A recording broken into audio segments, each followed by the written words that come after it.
Sensex 84,700ના કોલમાં best entry ક્યાં બની શકે? ભાઈ હાલની પોઝિશનમાં આ પ્રીમિયમ પાસે માત્ર ને માત્ર એક સપોર્ટ છે 284.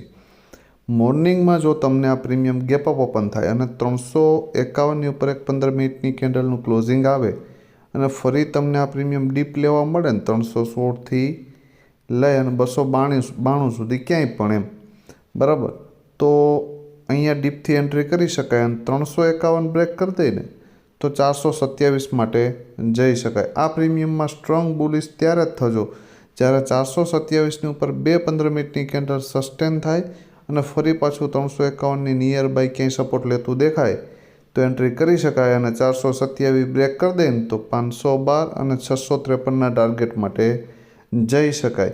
પણ એના માટે 427 ઉપર બે 15 મિનિટની કેન્ડલનું ક્લોઝિંગ જોઈએ.